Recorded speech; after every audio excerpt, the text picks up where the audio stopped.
ہماری بابی جان ایسی سگڑ ہیں کہ کچھ نہ پوچھیے.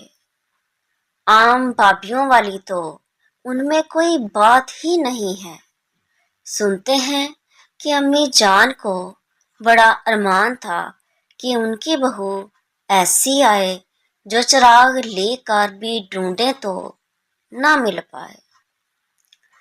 چنانچہ اللہ نے ان کی سن لی اور ایک چندے آفتاب چندے ماہتاب قسم کی بابی ہمارے گھر آئی.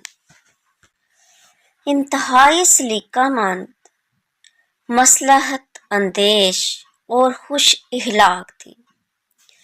گھر کے بچوں پر اور خاص طور پر سنی پر بہت مہربان تھی.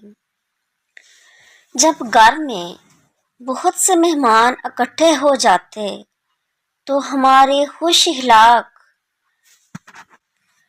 بابی نے سنی سے پوچھا، سنی اگر ہم تمہیں 50 روپے دے دیں تو بتاؤ ذرا تم اس کا کیا کرو گے؟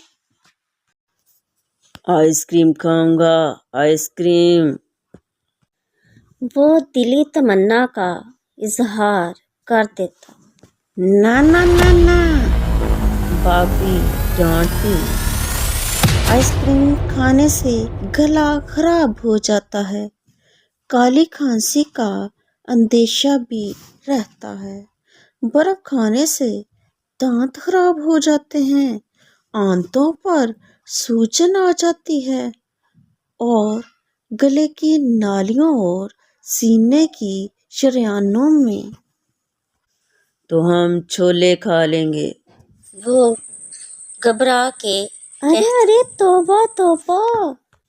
وہ ماتھے پر ہاتھ مار کے مہمانوں کو دیکھتی اور کہتی اب آپ ہی کہیے، اگر میں پورے 50 روپے سنی کے حوالے